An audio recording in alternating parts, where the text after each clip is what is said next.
गंवार सास। ममता ने अपने बेटे को पढ़ा लिखाकर बड़ा आदमी बनाया। अब वो शहर में अपने परिवार के साथ रहता है। एक दिन ममता का बेटा रोहन अपनी पत्नी आलिया से कहता है, अरे आलिया, सुनो, माँ अब से गांव में नहीं रहेगी। वो हमारे साथ यहीं रहेंगे शहर में। उनका कमरा आज नौकर से बोलकर अच्छे से साफ करवा देना। ओह, आज तो मेरी किटी पार्टी है, फिर मुझे जिम और फिर शॉपिंग। ठीक है, कल करवा दूंगी। अच्छा, लेकिन माँ के सामने ये कपड़े नहीं चलेंगे। हाँ, तुम्हें साड़ी या सूट पहनना होगा। अरे बिल्कुल भी नहीं। मेरे मम्मी पापा ने इतना पैसा लगाकर शादी इसलिए नहीं की थी कि मैं अपनी मर्जी के कपड़े पहन ओढ़ भी ना सकूं। अरे चलो, गुस्सा मत हो, लेकिन कुछ दिन तो माँ की खुशी के लिए कर सकती हो ना। लेकिन आलिया मानती नहीं। माँ आती है सिंपल सी साड़ी, झोला और चप्पल पहनकर। अरे रोहन, मैं इनके साथ कैसे रहूंगी? मेरी फ्रेंड्स क्या कहेंगी? ये तो पूरी गंवार लग रही है। आलिया, माँ गांव में रहती थी इसलिए ऐसी हैं। तुम आज ही माँ के साथ जाकर उनकी पसंद की शॉपिंग करवा देना। इनके साथ घर के अंदर रहना मुश्किल है, बाहर तो मैं कभी भी ना जाऊं। रोहन को आलिया पर गुस्सा आ जाता है। माँ, ओ माँ। हाँ बेटा।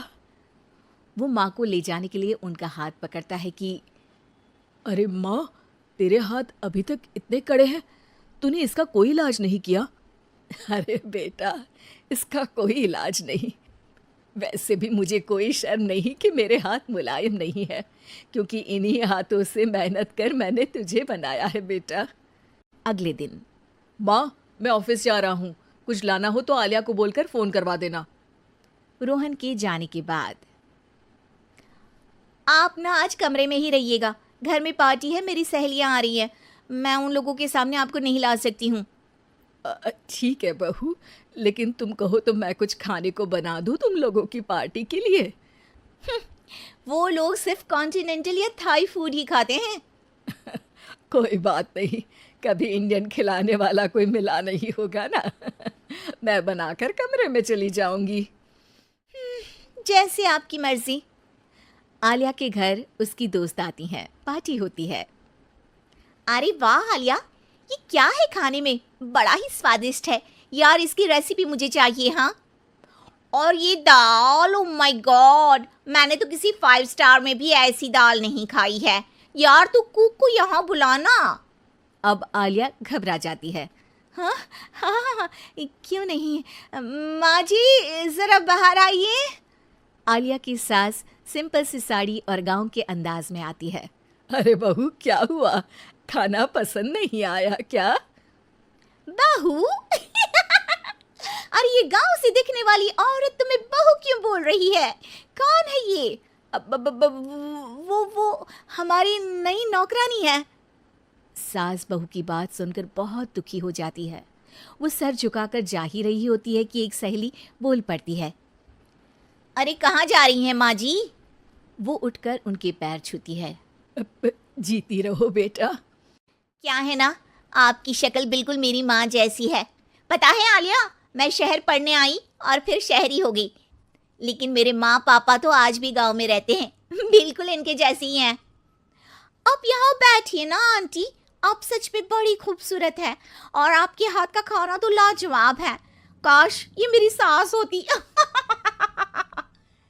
सभी सहेलियां सास को घेर कर बैठ जाती हैं और उनसे खाने की रेसिपी पूछ रही होती है कि तभी घर की बेल बजती है और रोहन आता है। अरे क्या बात है, आज आप लोग हमारे घर में? और ये लोग तो मुझे आलिया से ज्यादा माँ की सहेलियाँ लग रही हैं।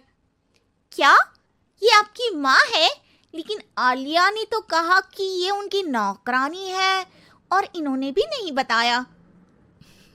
वो नहीं बताएंगी, क्योंकि उनके लिए बच्चों की इज्जत और उनकी खुशी सबसे पहले है। मुझे माफ कर दो, मुझे इन्हें तुम लोगों से मिलवाने में शर्म आ रही थी कि तुम लोग क्या कहती। अरे अब तो हमें शर्म आ रही है कि तुम हम लोगों की सहेली हो। हाँ, जो माँ जैसी सास को नौकरानी बोले वो हमारी सहेली नहीं हो सकती। ये बोलकर सभी वहां से जाने लगती है कि सास बोलती है। आलिया की तरफ से मैं तुम लोगों से माफ़ी मांगती हूँ। उसने जो कहा उसके लिए मैं उसे माफ़ करती हूँ। अब तुम लोग भी उसे माफ़ कर दो। क्योंकि अगर तुम लोगों ने उससे दोस्ती तोड़ी तो फिर मेरे हाथ का खाना कैसे खाओगी? नहीं नहीं आंटी, जरूर आएंगे, लेकिन अब आलिया की नहीं बल्कि आपकी सहेली बनकर।